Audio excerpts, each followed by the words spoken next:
Is the U.S. Space Force tracking UFOs? Is a special crew at Eglin Air Force Base responsible for performing UFO crash retrievals? Well, we have that and more to talk about today, so get in here. This is Jack with Cosmic Road. I talk about UFOs and the paranormal. Please hit like and subscribe and let me know what you guys think in the comments below. Oh, and if you're curious about how my doctor's visit went yesterday, it went great. I am now on a treatment of antibiotics and a steroid inhaler, so hopefully that will clear out the virus or whatever it is. So, okay, let's just get right to it. Ross Coldart tweets, U.S. Space Force tracking orbital UFO case is a strategic imperative. And he links to this article here. Oh my God, that is a lot of pink. That's a lot of pink. From the Daily Mail. All right, well, let's go to the slightly less pink version and the less addy version. Here we go. Exclusive. U.S. military is seeing UFOs in space, official report says. The Pentagon branch tasked with protecting America from space-based threats, local and galactic, has detected thousands of UFOs in Earth's orbit, Daily Mail can reveal. Thousands of UFOs. Wow. Wow, in the orbit. Wow. U.S. Space Force, America's newest military branch, created under President Trump in 2019, told personnel this month that the sightings were so regular that they were hindering threat identification, the branch's core mission.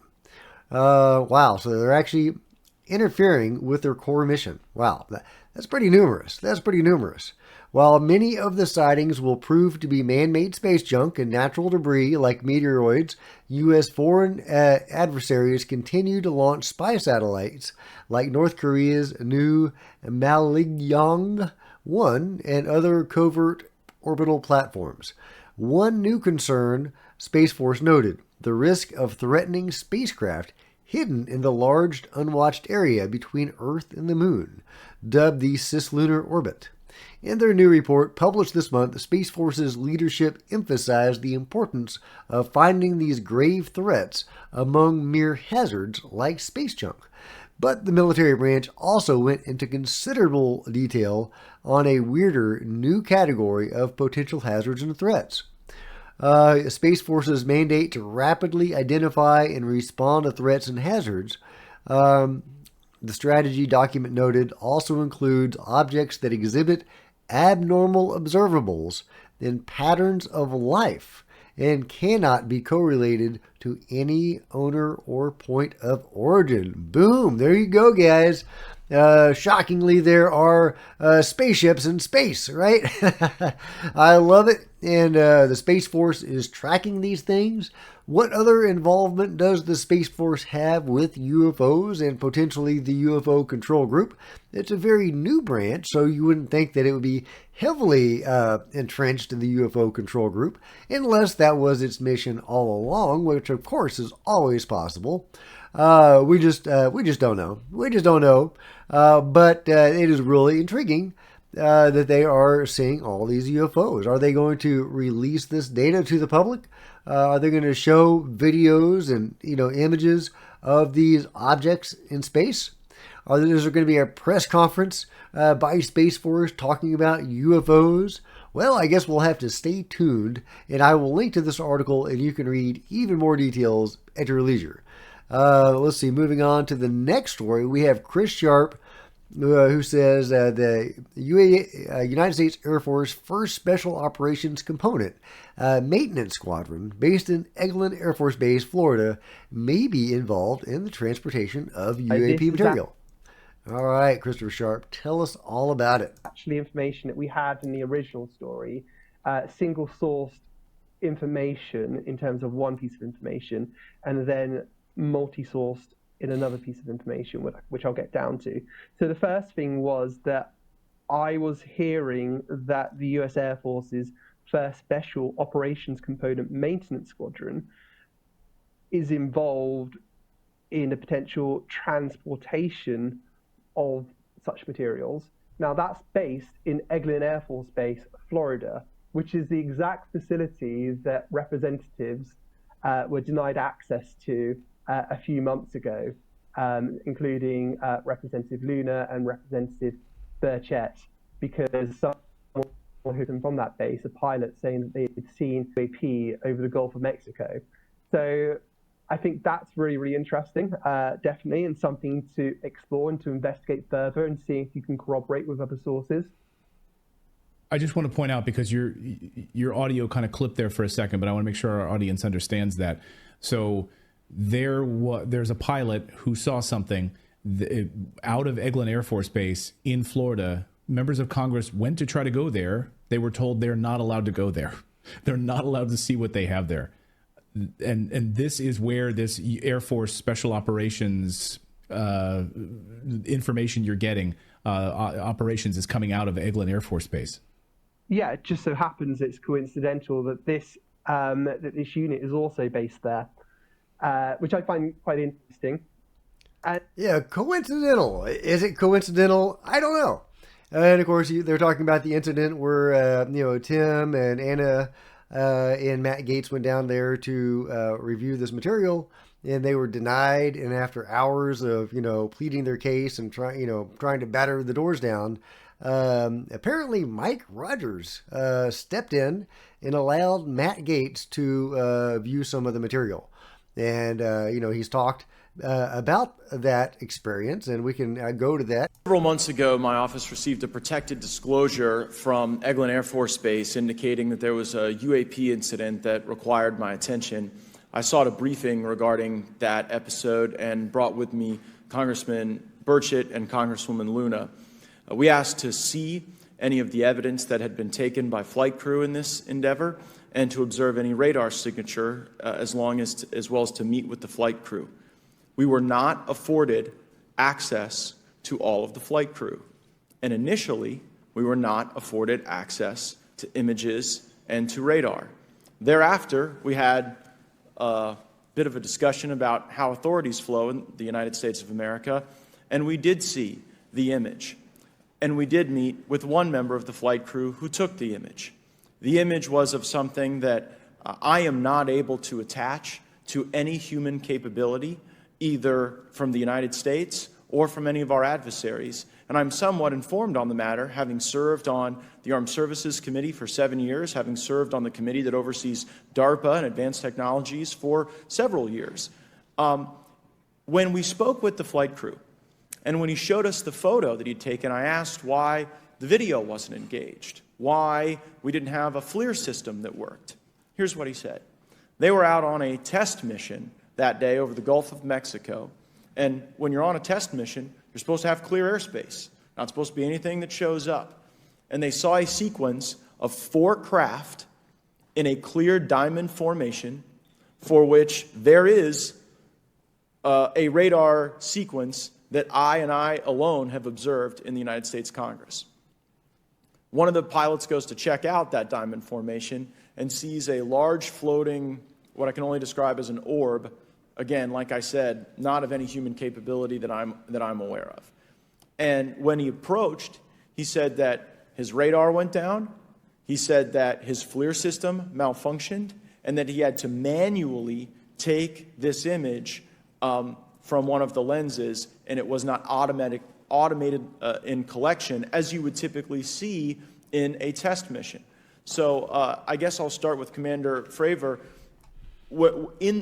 How should we think about the fact? Okay, so there you go. There's Matt Gaetz' story, and you've heard it before, I'm sure, and I've of course reported on it before. But a very intriguing incident, especially in light of this new information that there may well be a UFO retrieval team based out of Eglin Air Force Base. So, and of course, they go under the, they are a maintenance crew, right? They have the, interesting little ways they hide this, and, they use a very bland, like the Office of Global Access, right? They're not going to call it anything fun. So now that we know that there may well be a UFO reverse engineering or at least retrieval team based out of Eglin, do you think that the incident that Matt is talking about, where this aircrew saw this formation, has anything to do with that retrieval operation? Was somebody letting them know to stop taking their ships, or that they want their ships back, or something related to that. Let me know what you think in the comments below. The secret of Roswell was, yes, there was a craft. And if it was just a craft, I think the government would readily disclose that. Well, I don't know about that, John, but and yes, there were outer space beings on the craft, and I think the government would disclose that eventually. But the fact that these beings had DNA that was found in the human genome, I think that is the actual secret of Roswell. I think that is a core secret of why the government will not want to talk about Roswell, because to talk about Roswell, you also have to talk about the occupants in the craft, and I guess their DNA. So what do you think, guys? You hear this all the time, that, the beings made us, that we are related to them. I've heard various different versions of that story. I don't know which, if any of those versions are true, and I've talked at length about that before. But it is definitely an intriguing thought. So let me know what you think about it in the comments below. Meanwhile, here's what Mike Turner had to say about all the UAP shenanigans. We have heard that you had some opposition to that language. Is that true? And if it is, what are your objections to it? Sure. Well, I've spoken to Senator Rounds about this directly, and I'm not holding up his provision at all. I do think it's a poorly drafted piece of legislation. Also, what I really find interesting about what I call the pro-alien caucus over here in the House, unlike you, not one of them has ever spoken to me about any of these issues. I mean, you and I are speaking. You would think that if this is that important of an issue to them, at least one member of the House who's advancing this cause would actually come up and substantively talk to me about this issue. No one has even raised it. Okay. Perhaps you might want to ask them why they haven't. Okay. I'd love to do that. Okay, yeah, so why haven't they approached Mike Turner? Well, maybe he calls them the alien contingent, alien caucus, whatever. He seems, and before he's talked dismissively about UFOs. But clearly he is very likely on the payroll of the UFO control group. Mike Rogers may or may not have been exonerated as a direct agent of the UFO control group, but I don't think that's the case for Mike Turner. But, at the same time, sure, they should approach him and talk to him. It sounds like he did talk to Senator Rounds, and he reassured him that he wasn't opposing his legislation. He did call the Schumer-Rounds Amendment a poorly worded piece of legislation.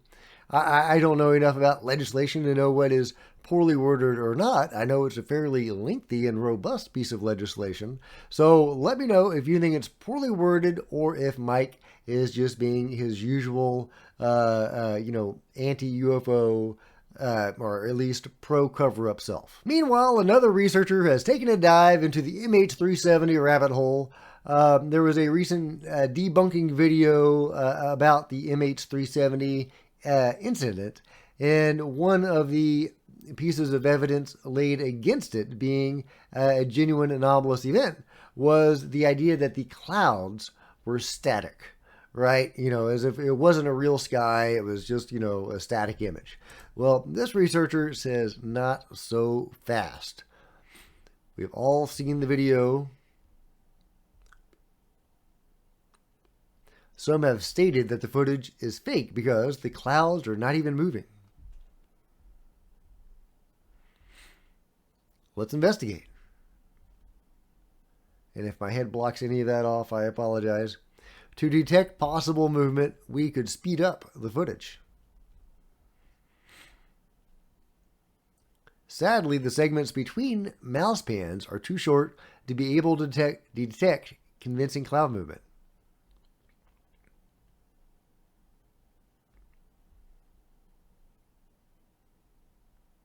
However,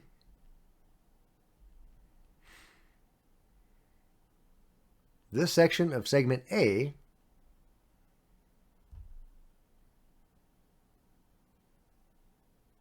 is the same as this section of segment B. Let's move the section of segment A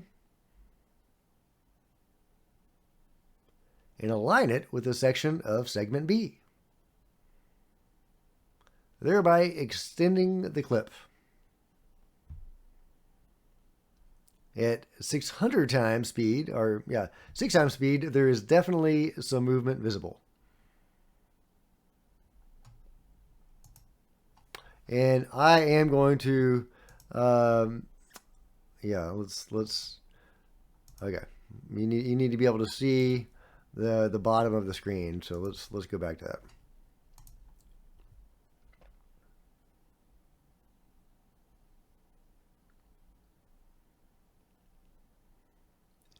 At even higher speeds, the clouds seem to be not only moving, but they are even evolving.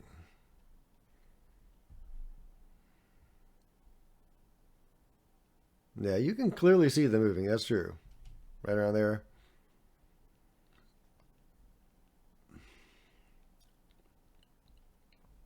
Okay, well, I'm convinced. I'm convinced that that is not a static image of clouds. What about you? What about you guys? Now, does that mean that, it's a genuinely anomalous event? Of course not. I still find the VFX overlay very compelling. It doesn't exactly match, but there are at least 1 or 2 dots that do exactly match. And it is hard, to think that could have been just a random coincidence. So, but at the same time, I'm not a VFX expert, and I can't tell you one way or the other. But, if that was, applied, if that was an effect that was put on there, could the rest of it be real? Maybe there was no portal. Somebody added that. Maybe the orbs were real. Or maybe all of this, because clearly if this footage is real, if the satellite footage and the drone footage are real, that means the government was watching this plane. Why was the government watching this non-American plane? That really raises a lot of questions. And could, just throwing this out there, guys, just throwing this out there. What if, the U.S. government, I guess it could have been some other government and we were just watching what unfolded. But what if some other government, was interested or concerned about some of the people on the plane? And, you can read various theories about the certain group that was on the plane, which is compelling. Well, what if they wanted to do something with that group and they did something to the plane? Maybe they escorted it away, hijacked it. Maybe they took more drastic measures. Just throwing this out there, just as a thought experiment. And they're using the UFO angle as a cover for something potentially even darker. But, again, I'm just throwing that out there, because that explanation doesn't really account for, the other anomalies. Like the prime minister saying, we can't, they're not going to grant the FOIA. I wasn't the prime minister, but it was the body responsible for FOIAs saying, well, we are not going to grant the FOIA because of national security. It doesn't explain the phone calls that family members of the missing were receiving. So I really don't know what to make of this case. There's so many weird things that don't make sense in this case. But let me know what you think in the comments below. Last but not least, speaking of clouds, what do you think about this thing? This floating cotton candy UFO or whatever it is. I mean, check this out. This is in Tijuana.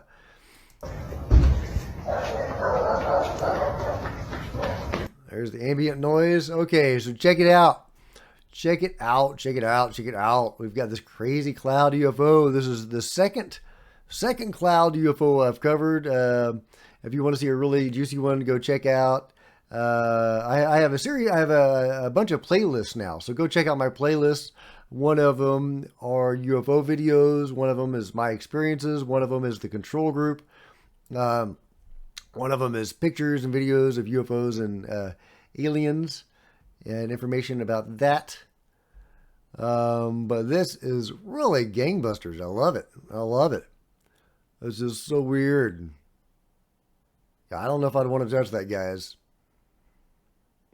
But yeah, that's a new one on me, guys. That's a new one on me. But I did cover in that previous video an incident where there was a UFO disguised as a cloud. Now that one was a little bit easier to understand than this guy. That was in the sky, moving like a, well, it was pretending to move with the wind, but you know, it was clearly like a cloaked craft of some sort, I guess. But this thing, I don't know what the hell this thing is. That's just crazy. That's just crazy. Is there a mundane explanation? Could there be a mundane explanation for this thing? If you've got a mundane explanation for that thing, let me know. Let me know what you think in the comments below. And if you've enjoyed this video, please give me a big thumbs up. I'd sure appreciate it. Smash the subscribe button and the bell to be notified of future videos. You don't want to miss a thing. Join me on social media. There's Facebook and Twitter links below. Love to see you guys there. If you wanted to support Cosmic Road in an even bigger way, you can get your very own coffee mug, Cosmic Road coffee mug, or a t-shirt. See the merch store below, or become a channel member, because channel members are rock stars, and I really appreciate you guys' support. Meanwhile, there are plenty of other videos to check out on the channel, and I'll see you guys next time. This is Jack with Cosmic Road, signing out.